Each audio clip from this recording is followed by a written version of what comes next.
Welcome to Health, Wellbeing and Lifestyle, where professionals in the field educate, inform and inspire the community to live a healthier and more balanced lifestyle they love.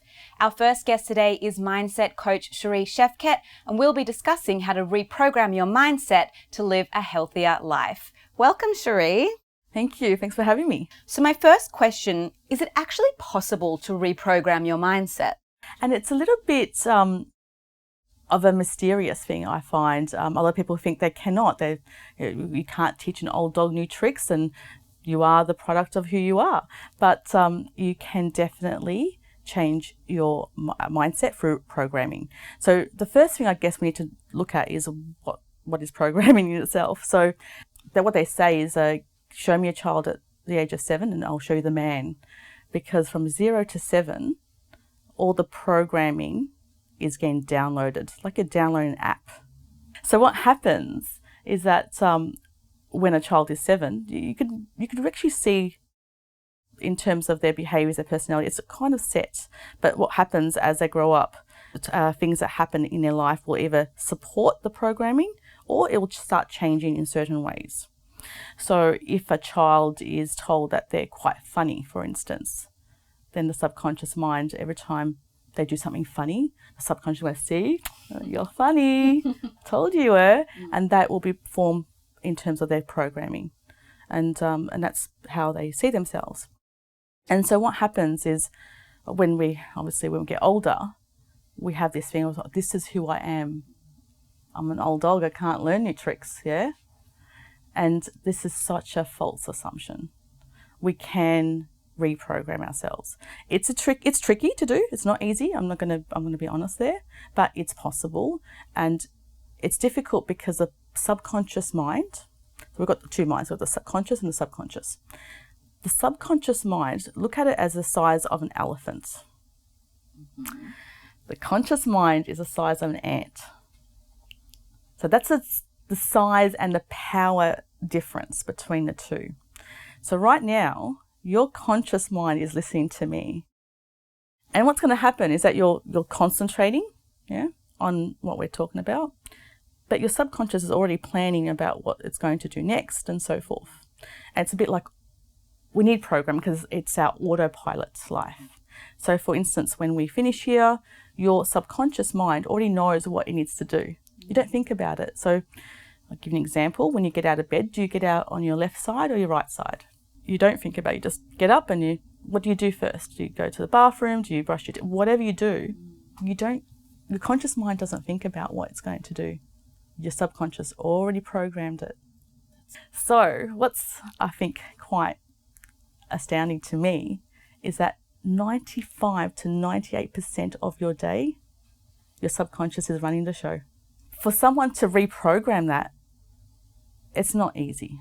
So we have to undo that programming. So what is the process of reprogramming your mindset?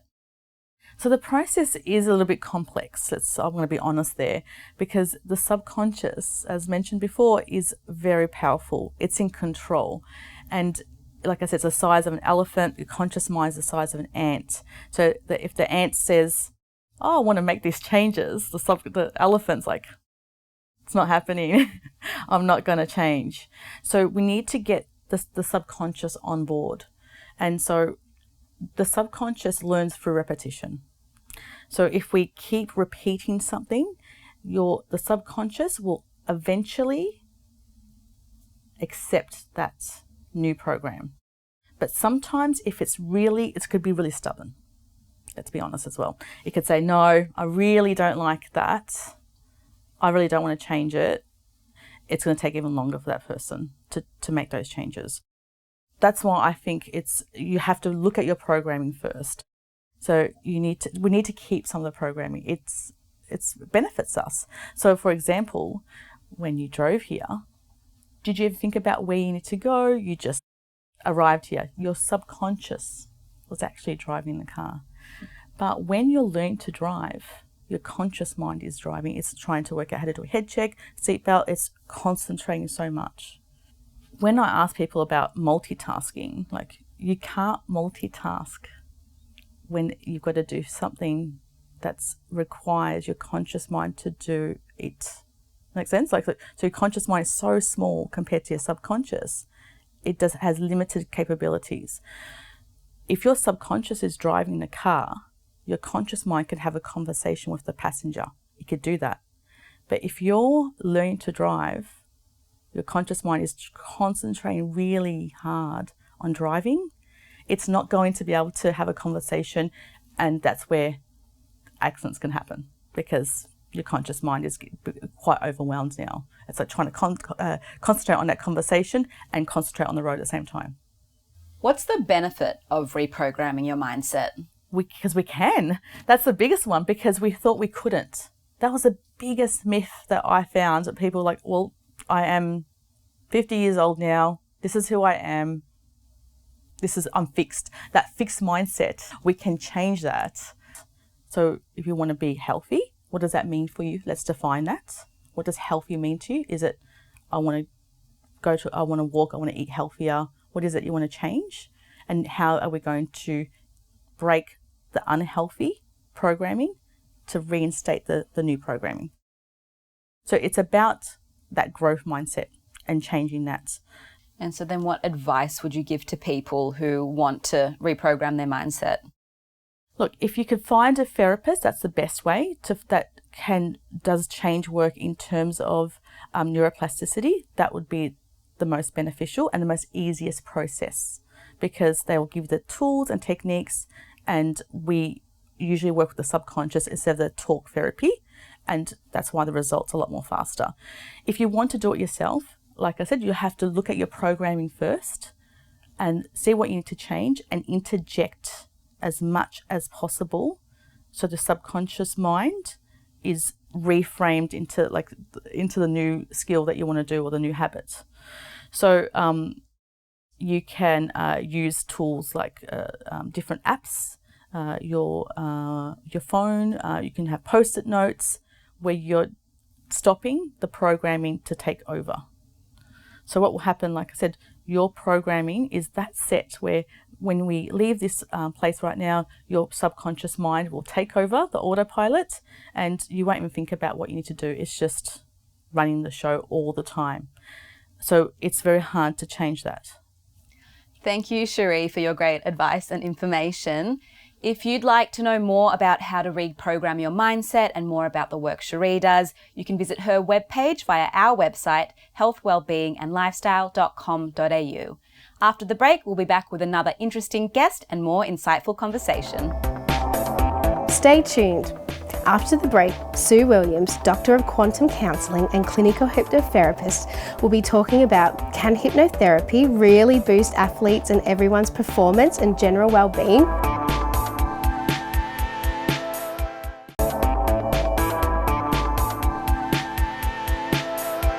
Welcome back. Our second guest today, Sue Williams, is a Doctor of Quantum Counselling and a clinical hypnotherapist. And the topic we'll be discussing today is, can hypnotherapy increase athletic and everyone's performance and our general well-being?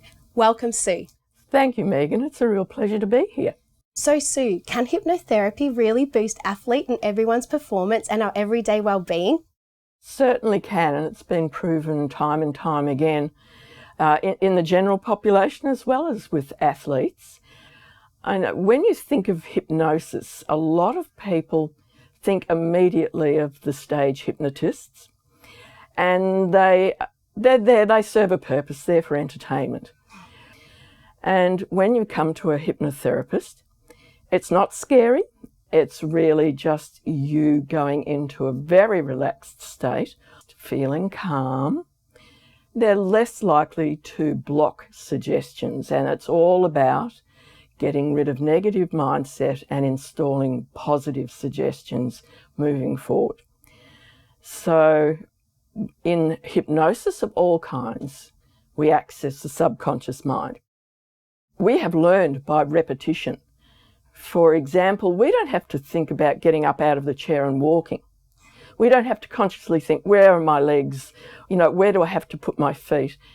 The subconscious mind has learnt that by repetition from a very young age. Just think of a baby learning to walk. But the unfortunate thing about the subconscious mind is that we can train it in ways that aren't in our best interest. So anything that we are subjected to time and time again will become natural for our subconscious mind, and it will feed it back to us as normal behaviour. So if you come to a hypnotherapist, we start our session by getting you really relaxed. So we allow the conscious mind just to drift away, have a bit of a rest. And with some of the techniques, we actually formulate that the conscious mind is a separate being. And that separate being can just go and have a sleep for a while. As the hypnotherapy session progresses, that subconscious mind will often bring forward things that the person wasn't really aware of. But deep down, the subconscious mind says, excuse me, we really need to deal with this. So I'm telling you about it now, bringing it forward because perhaps it's been suppressed for a very long time. It's something that the person hasn't wanted to re-experience. So that's what we do. We bypass the analytical conscious mind, which is this frontal part of the brain where the thoughts and that sort of thing are created. We go down to the subconscious mind, and then we can find what the problems are, convince the subconscious mind that it can change, and change is a huge issue with everyone. And you really need to be in that mindset of wanting to change before the hypnotherapy will be effective. How can we use mindset and mindfulness in our everyday lives? Well, mindset and mindfulness are very much related to hypnosis. I think they're almost a bit like self-hypnosis because we are using our mind to create change within ourselves. So if you think what you do during the day, you may get up and your first thoughts are, oh no, I have to go to that job again today. And when I get there, there's going to be all this tension and whatever. So perhaps rather than starting the day on that really low note, you get up and think, oh, wow, I have a job. I'm going to work today and I'm going to be paid. There are people there that I don't necessarily get on very well with, but perhaps if I change my tone with them, or just if I come out and just start chatting to them in a really nice way, maybe they'll chat back and there won't be this tension. But even if that doesn't work, I'll keep happy. I'll know that the job that I'm doing is worthwhile, and I am really lucky these days to have a job. So it's this mindset that we are totally capable of changing within ourselves. We just have to realise that change is possible, and our subconscious mind learns by repetition. So the more often you get up with that changed mindset, the more you'll become used to it, the more it will become the new you. Sue, what are 3 tips you can offer our viewers to use in their everyday lives? Expanding more on what we were saying a moment ago is being aware. So when you get up in the morning, check yourself. What is your mindset when you get up?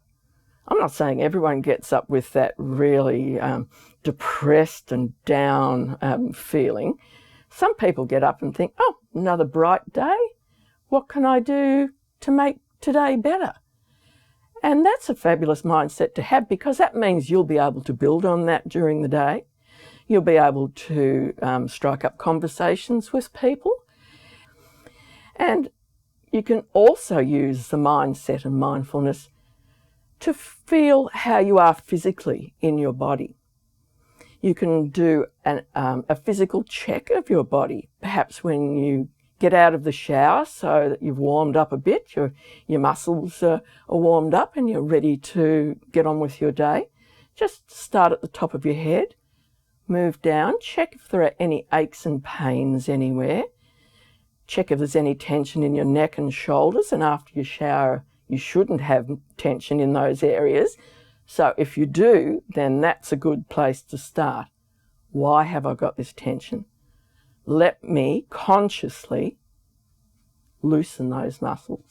why do I have the tension? Are the thoughts that I'm thinking inappropriate to my well-being? So then I can change it, go right down through your body. And sometimes you'll hold negative thoughts in your stomach. And as soon as you think of someone who that negative thought is about, you'll get that griping pain in your stomach. And you'll think, well, why is that happening? So it's using your mind to change your physical being. So the main thing is that the mind is very powerful. You are able to use it at any time, and you should investigate just how your mind's set, and using mindfulness will benefit you every day. Thanks for those amazing tips, Sue. If you'd like to know more about Sue Williams and how hypnotherapy can aid athletic and our everyday performance and our general well-being, go to her webpage on our website, healthwellbeingandlifestyle.com.au. And after the break, we'll have another interesting guest with another interesting topic. Stay tuned. After the break, health coach Denise Mokadsi will discuss the topic, is anxiety and depression or brain fog in your DNA?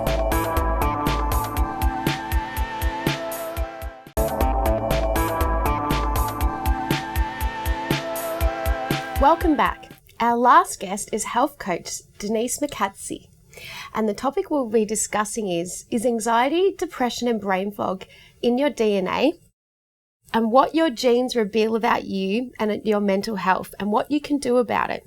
Welcome, Denise. Hi, how you going? Many people struggle with mental health issues and depression and anxiety and brain fog. How do our genetics play a part in that? Many people do struggle with mental health issues, and we've got a very stressful lifestyle, most of us. And epigenetics is really a way that we can look at how can we use our genes as information to how we might be able to better handle mental health. Epigenetics might be a term that viewers have heard of before, but may not really understand. An easy way to look at it, I find, is to use an analogy, and this particular one could be like music.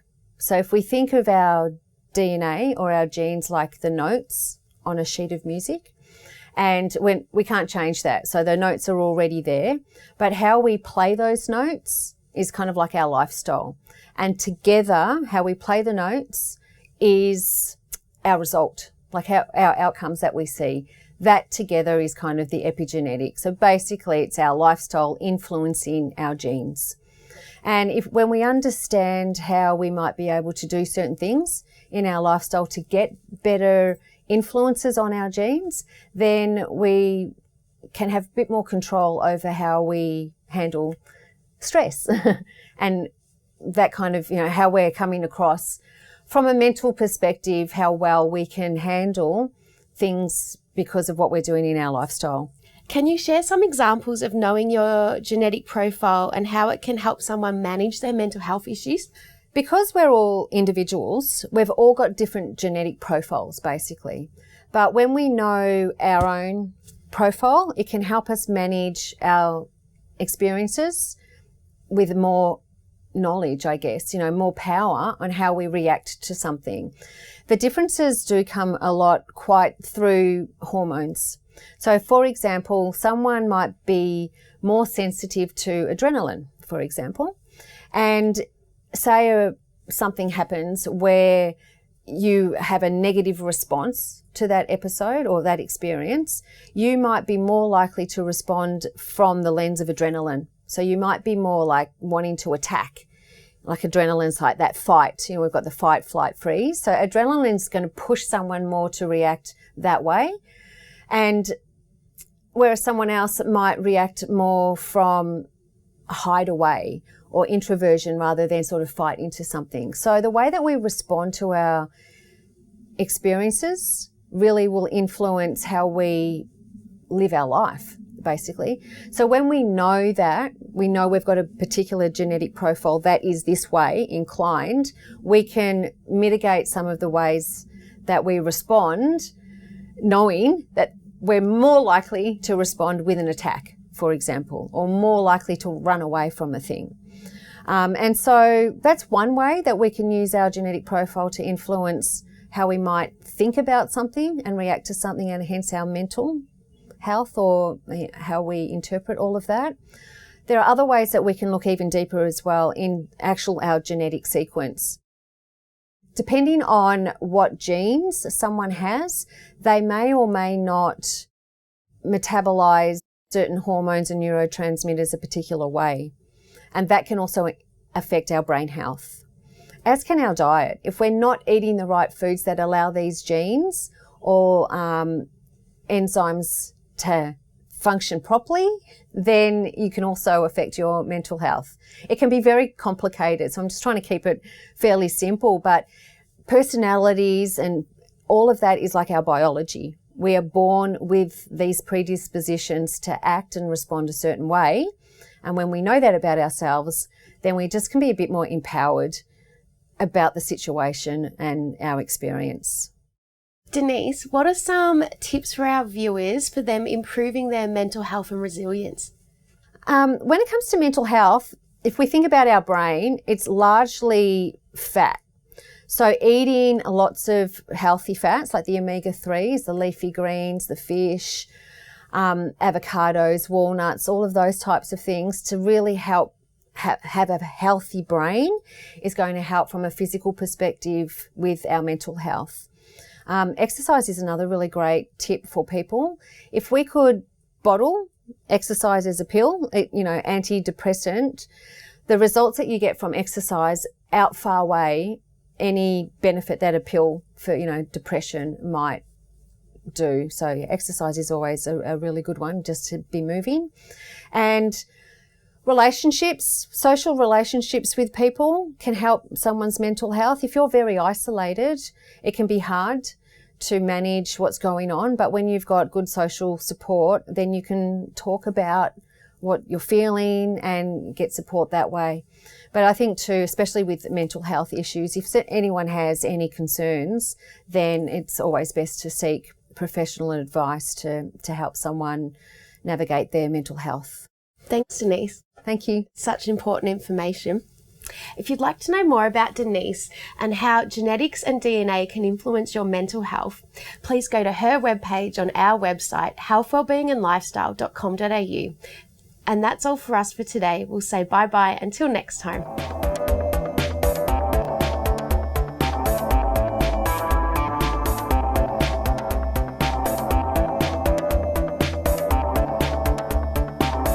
If you'd like to know more about our show, please like us on Facebook, follow us on Instagram, and subscribe to our YouTube channel.